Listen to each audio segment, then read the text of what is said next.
G'day, ladies and gents, and welcome back to War Thunder. Welcome to the plane that won the war twice. Do you get it? Because it's a P-51 Mustang, but two of them, and the P-51 won the war, right? Right? Because the History Channel told me so. Anyway, this is the F-82E, and the F-82E is kind of special. It's like one of the only planes. I'm pretty sure it is the only plane that can carry 14 Browning 50 cal M3s. I'm pretty sure the PV2 can carry about the same in M2s, but this plane has one of the highest fire rates in the game, and I would probably wager that it has the highest fire rate of any prop in the game. The helicopters have got the Mi-24, which has the MiG-21 guns. And I think the IL-28 also has the same guns. So both of them have a ridiculous rate of fire, but I'm pretty sure this thing does have a nutty rate of fire. Anyway, for those of you who don't know the F-82E, or the Twin Mustang, it is a super heavy, big fat chonky fighter, but it makes up for that sort of lack in performance with an extra gun pod. It's put between the two fuselages, and in total you can get, I think it was 14, either 12 or 14 50 cals, and you're at prop tier. The amount of firepower that you possess is just pure Murica. Nothing quite says Murica fuck yeah than twin P-51 Mustang. Apparently this plane actually saw some success during the early Korean War, and I'm also told that the pilots, or at least there was a pilot and a radio operator or a navigator or something like that, they often sort of got spooked, if you will, by each other being so close to each other, because they're not used to being split apart like that in separate cockpits. They're not used to seeing a fuselage so close to them. And I thought that was kind of cool, because the F-82 Mustang is probably one of the weirdest planes in the whole game. It's just about as weird as the Zwilling, which didn't really exist but did at the same time. But this one was actually in production and saw service. It's kind of weird, and I have to appreciate it, especially being a P-51 Mustang. The P-51, in my opinion, is one of the best planes in the game, in all of them. All of them are really, really fun to play, for me at least, and I have basically strived to try and get a good game of each P-51 Mustang that we have in War Thunder and put it on the channel. I've got the Cannon Stang, I've got the P-51A from the Thunder League, I've got the P-51C from the Red Tails, I've got all the premium ones, I've got the P-51D and the K. The only thing that I'm basically missing is the J-26 now. So look out for that one. I'm going to try and get some more P-51 or at least J-26 footage. So we are having a very rare match here against the Japanese. Japanese props are probably some of the scariest props that you will face in War Thunder, simply because they have a really good climb rate and that they can turn. So if they get above you, all you can really do is run.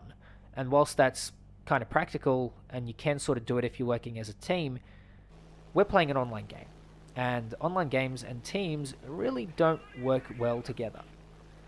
The Cannon Stang, the F-82E, the twin Chonka Mustang, really does rely on getting above your opponents, boom and zooming, or at least having them distracted in the first place. And that's really difficult. You do get a good air spawn with this thing, but honestly, it is really, really tough to play. I've only had a couple of good games in this plane, and I would honestly put that down to sheer luck rather than anything. Full disclaimer, this plane is more of a meme plane rather than a very competitive fighter. I personally don't think it's competitive. Every time I play against the Germans, I get absolutely slaughtered, and I've only had a few games where I've gotten more than maybe 2 kills. Still, this plane can be a lot of fun if you force head-ons, and that's kind of what I'm going to be doing. I'm actually running stealth belts as well, so extra surprise, extra freedom. Off we go with this J2M5. I managed to get a glancing hit on the J2M5, and I still set him on fire. Another J2M coming in straight for that booty, but unfortunately he doesn't really see me, and I managed to set him on, no, not set him on fire, cut his tail off, and there's a Zero. Now the Zero has a really, really good performance margin. You can see he came from above me, he dived, and he's able to sort of keep up with me up to 500 meters. And this is really starting to spook me. So what I'm going to do is I'm going to gently put the nose down. If you are in a situation where you have a turn fighter catching you like this, put the nose down very gently at first. Don't go straight for the deck. Try and outrun it just a little bit, using a little bit of elevator, using a little bit of rudder if you can, and eventually he's going to get bored and turn away from you like he did right here. So what am I going to do? I'm going to be an absolute bitch and go right back for it. So yeah, it's kind of, I hate doing this, or I hate when it's done to me, but in a P51 twin, or in an F82 twin Mustang, there's not many other options that you can sort of take to do well. And I know I'm like kind of eating my own words, but that's kind of how the cookie crumbles, and it does suck. So the A6M5 has probably at this point started to realize what he's done wrong, but you can hear me firing my guns again. I'm going to go for another shot at about 1.2 kilometers out, and I managed to connect at about 1 kilometer. So that is a fairly impressive range on the M3s. They have a really high muzzle velocity and an insane rate of fire.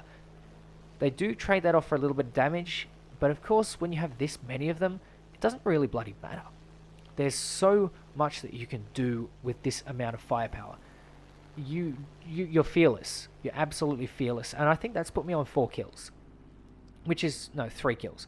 Which is fairly impressive, because there's not a lot that you can do against the might of America. So, speaking of the might of America, the P47, the Jug himself, is in a bit of trouble, and I'm going to try and save him, but unfortunately I'm sort of starting to lock up, and my aim is potatoing, and unfortunately the P47 gets shot down. Just as he gets shot down, there is an A7M2, I believe, coming straight towards everyone, and that's really bad news for me, and it's also bad news that there's a Zero behind me, who kind of has a fair amount of energy, or at least he can pull out a lot of energy from his arsehole. And you can see he's just sort of helicoptering up to me, so I'm just going to take the full commit head on. I don't really care at this point, and I managed to survive because America. So, don't do that. If you're gonna play the twin Mustang, don't commit to these sort of head-ons. As for this particular fine specimen, I'm gonna put myself into a vertical, try and avoid him, and it is an A7M1. These things are really, really scary. It's very, very hard to defeat an A7M1 if you aren't in an energy advantage. But I'm in the twin Mustang, and the twin Mustang is actually fairly quick. It has a fairly decent top speed and can kind of readily do 500 kilometers per hour at a couple thousand meters, which is really nice. So what's he going to do? He's going to sort of linger behind me. He's not really going to follow me as such, as aggressively, and so I'm going to take this opportunity to turn in towards him and try and kill him. I'm going to put takeoff flaps on here, and one thing you will notice with the the F82 is its flaps are really strong. And you can, I believe, use combat flaps up to like 400 and something kilometers per hour, which you can't really do in too many other props. Oh my god, I am potatoing this shot really bad. Oh man, that was kind of hard to watch back for me. And I just managed to run out of ammo as I set him on fire, leaving me with 6 kills. Now, obviously I don't have any more ammo left, so what am I going to do? I could kamikaze into this A6M5 and give him a little bit of taste of, you know, his own medicine. But I think I'm going to be a little bit cheeky here. I'm going to go in and be a sort of bait. Now, the F82 Mustang can do this sort of thing, but only if there are lots of opponents or lots of friendlies around. So I wouldn't really continue to do this sort of stuff. I wouldn't do it as regularly. This thing is a really, really shit turn fighter. It does not turn well at all. And you can see here, if I actually had ammunition, I probably would have killed him. But unfortunately, I potatoed all of my shots. So, the F82 Mustang, how is it? Is it actually worth playing? Well, kind of. If you want to play it in a squad, I reckon it would actually be quite fun. Personally, I don't find it terribly competitive, but that's me, that's the way I play. Despite me actually really enjoying Mustangs, when you put 2 of them together and call it a single plane, they don't really go that well together. It's kind of like the P61 actually. It feels very similar in terms of playstyle to the P61, except you don't have so many damn 50 cals that you can literally just freedom all day long. Although, you can kind of do it against the Japanese, because the Japanese are fairly slow. If you get yourself caught, pants down in front of a 109 or a TAR 152 or a 190D, you're pretty much screwed. And that's kind of how it is with the F-82.